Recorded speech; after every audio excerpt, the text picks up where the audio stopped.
Welcome to Alabama A&M Football Review with head coach Sam Shea. Highlights, exclusive team interviews, and behind-the-scenes access to Huntsville's only D1 program all season long. We're breaking down the plays, reliving the big moments, and getting you geared up for the next big battle. It's more than just football. It's 150 years of Bulldog pride. And now join us on our journey with our host, Ty Floyd. Welcome to the Alabama A&M Football Review. I'm your host, Ty Floyd. The Bulldogs traveled to Houston, Texas to take on the Tigers of Texas Southern and lost with a score of 24-7. We're going to talk about the game, we're going to talk about the season in review, and then we're going to turn the page and look ahead to next season with head coach Sam Shea. We are Alabama A&M University, a world-class institution where future leaders prepare to make their impact on the world.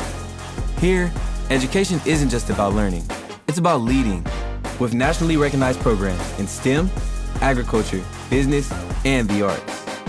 We are inspired by our rich heritage and bold future, carrying the spirit of the Hill with excellence. Alabama A&M University. Start here, go anywhere. Alabama A&M University, founded in 1875 by Dr. William Hooper Council, is a proud historically black college and university and a leading 1890 land-grant institution. Located on the Hill in Huntsville, Alabama, AAMU offers more than 60 undergraduate, graduate, and certificate programs led by a diverse, world-class faculty. With over 50 student organizations, a vibrant campus life, and a powerful network of accomplished alumni, AAMU is where students are inspired, supported, and transformed. Alabama A&M University, where history meets excellence and students thrive. Welcome to Week 12 of the Alabama A&M Football Review. I'm your host, Ty Floyd, alongside head coach Sam Shea. Coach Shea, this is the last one. It is. It is Week 12. It's come pretty fast, to me at least. I don't know about you. No, it always goes by fast. Yeah. It really does.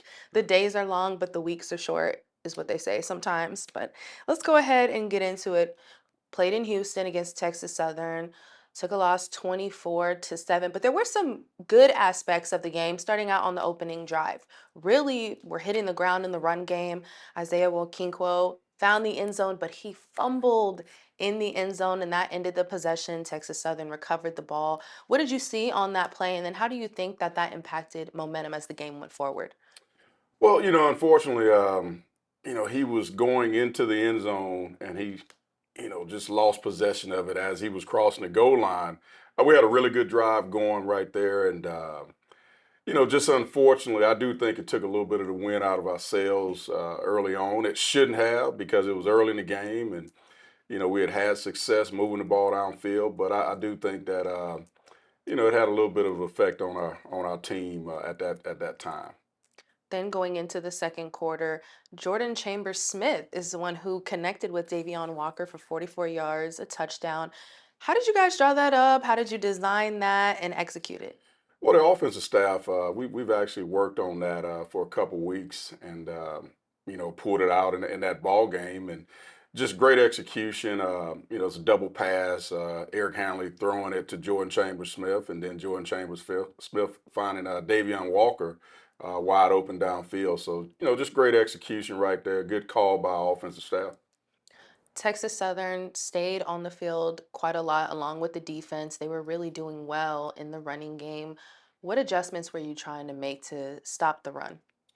Well, first, that is one of the things in the ball game. They had possession 35 minutes. We had it for 25. So, yes, they did a good job of controlling time of possession. And they also did get the running game going against us. We tried to make some adjustments by loading the box up a little bit more. And, then when we did that, there were a couple times they got us. The quarterback used his legs on some plays and was able to get some first downs on us.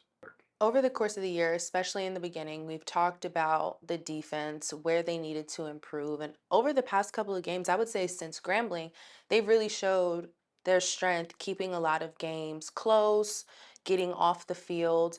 How proud are you of their improvement over the course of the year? Well, yeah, it's been an up and down year. I think not just for our team, but for our defense. We've had some games where we've given up a lot of yardage, and then we've had some games where we played well enough defensively to win as far as yardage and points. But we just hadn't been consistent enough, and not just defensively, but as a team. Third down efficiency played a major role this week. What was the issue, I guess, in terms of trying to convert first downs and sustain these drives? Well, we really just weren't able to get it going in the passing game because early on they gave us some looks that said, "Hey, we can run the ball on these guys," and we ran it. And then they started to take that away. They started putting more guys in the box, and we just weren't quite good enough in the passing game to sustain drives like we needed to. Rob Cole sustained an injury. Condon Littlefield had to come in and carry the load, not just on place kicking, but also on punting. That was his first one. His first one. It was about 50 yards. Right, right. That takes a lot of trust.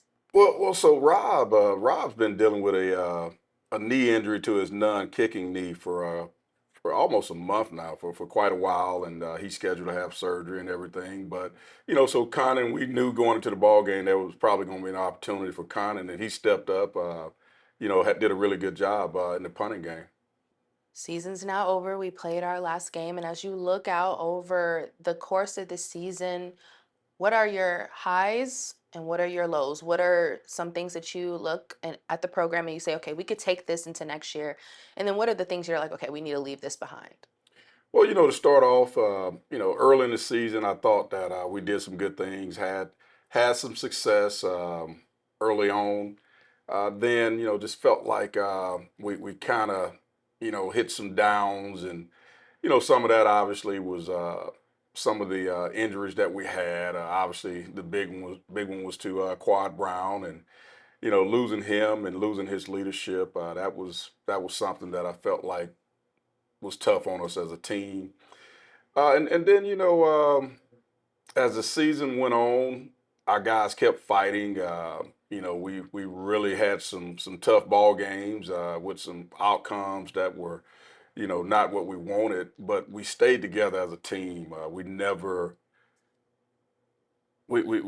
basically separated as a team. We stayed together. We kept fighting, through the adversity, through the ups and downs, and through the negatives. So, those are some things that we'll take forward with us from this season, in the growing process that we were in this season. We'll take those things with us, and looking forward to the off season. There are a lot of things that we got to work on. You can always find a positive in everything. You can always find a silver lining. And I'm in agreement with you just by being around the program every day, being able to see how these guys really never wavered and stayed connected, I think is also a testament to the philosophies and values that you, along with the coaching staff, have. And so as we continue to go on, we'll be able to see that reflected even more. We are going to take a break. And when we come back, we have more of the season in review. To compete at the highest level, our athletes need world-class facilities, top-tier resources, and the tools to succeed, on and off the field. That's why we're raising funds for a brand new practice pavilion, an all-season space where our Bulldogs can train, sharpen their skills, and prepare for greatness year-round. Alabama A&M has built a legacy of Bulldog excellence. We're taking the next step. Whether your passion is football, basketball, track, or beyond, your gift makes a direct and lasting impact. Together, we can create a future where every Bulldog has the resources to succeed.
Dear Bulldogs, look at you. 150 years of get up and go. And are you done yet? No. See, back in 1875, all we had was our belief. No voice, no right to dream. But now, everyone wants us on their team. So let's power forward and give back. With you on board, our legacy is right on track. Love the future. Welcome back to the weekly football review. I'm your host, Ty Floyd, alongside head coach Sam Shade. A ton of players, younger players, were thrust into having big roles. More specifically, Eric Hanley, Jordan Chambers-Smith, Mekhi Maddox. We can really go down the list and talk about the youngins that had to kind of step in, especially after the injury bug kind of got us. How did you see them develop over the course of this season? Well, like you said, we had a number of guys that were, thrust into action. Guys that, I talked to I talked to those guys in the off season and during training camp about, learning how to work while they wait on their opportunities, and those opportunities came quick for, like you said, a number of guys. We talked about it over the course of the past 2 weeks. This senior group, they've been really committed to leading the charge and keep fighting. Guys like Nick Glenn, Demetrius Biombi, Trey Abner, who you've had for a long time, Jalen Peterson. What do those guys mean to the program, and what can you say about their commitment and the footprint that they left here? Well, just the commitment level of those guys, they were all in from day one, through the ups and downs, the negatives, the adversity, and I told those guys basically, I said, you guys, might not leave here with championship rings on your fingers, but you're champions to me, just by their dedication and commitment to this program, and the fact that those are the guys that that laid the foundation for this football program moving forward. And so, a lot of respect there. They know they're always welcome here at Alabama A&M University, and as we move forward and have success, they know that they're a big part of that. When you look back over the season, what was the biggest challenge that you felt like you had to navigate? And even though you've had a wealth of college experience, was there a situation or maybe a time this year that you thought like kind of like, this maybe is different than what I may have experienced before? Well, I really just feel like just dealing with and managing the injuries and guys in and out of the lineup and guys lost for the season. I just felt like as a staff that was tough for us to manage because sometimes when you get to that second or third guy, you might not be able to do everything that you did with the guy that was the first team guy. And so it limits you sometimes offensively and defensively. And so that was the biggest challenge for myself and this staff was just, navigating the personnel issues that we had during the season. We've talked about the adversities that this team has faced, and we also talked about how the locker room was able to stay intact and they never wavered. Character is really something that you can't teach. So, what does that commitment to staying together, even in the tough times, say about these guys' character?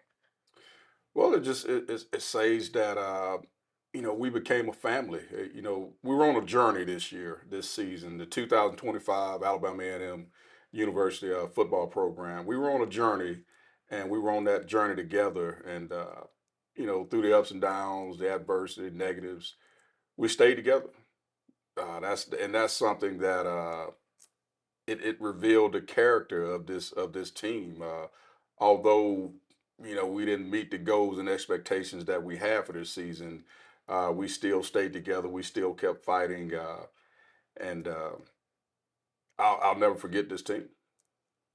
So, as we turn the page to the next season, to the off season, what are some of the things that you want to hone in and work on? What are some things that are a priority?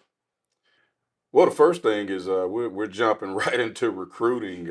We've actually got guys, going to be here today and the next 2 days as far as recruiting because like I said, we had some personnel issues, and so we've got to shore those things up as soon as we can. And this team's going to look different come January and spring practice, and so that's the first thing we've got to do.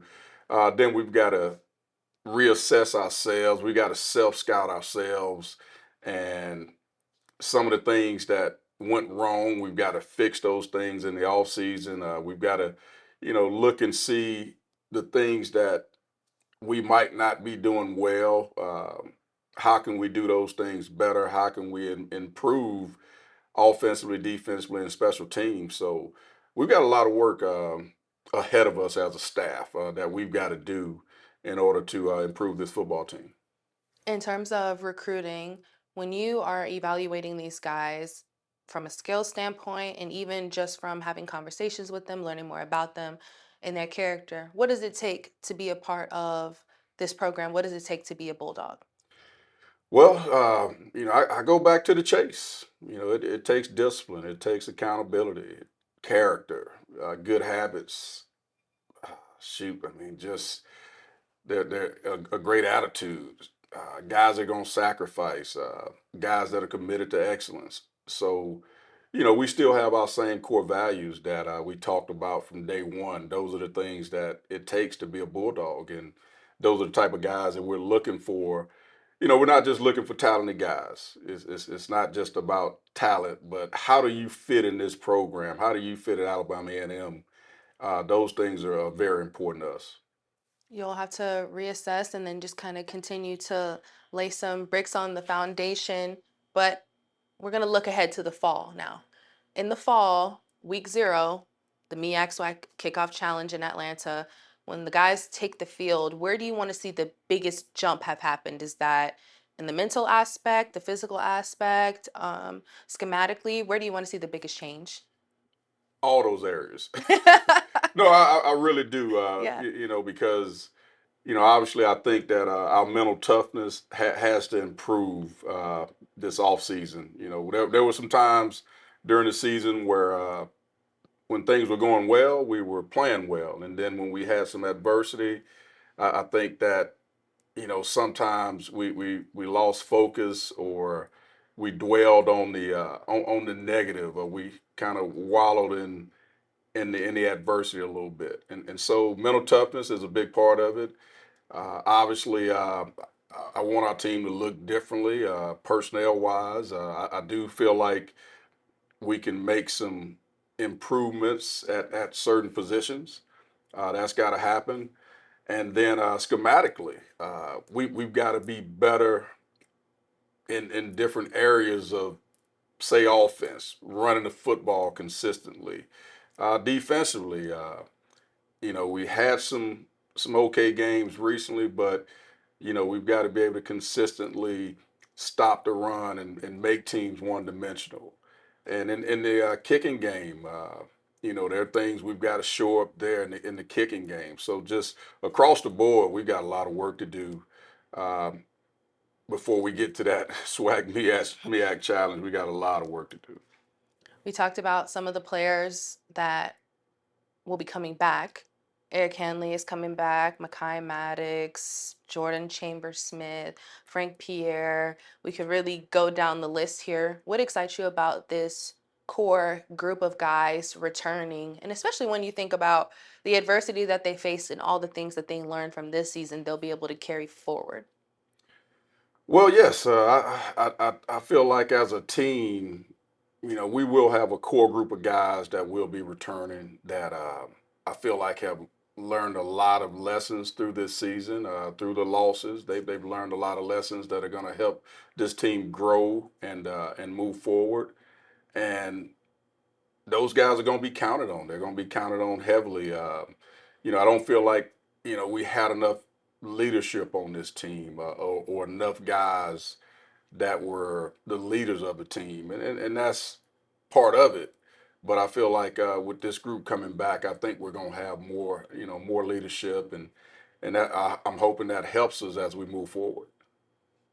There may be some Bulldog fans and alumni who are looking at the record and they're saying, they went 4-8. They are talking about, how can this get better? Where do we see this program going? And so, and knowing that people probably have those kind of thoughts, what is your message to Bulldog Nation as we close this season up and get ready to head into the off season, spring, and then the next season?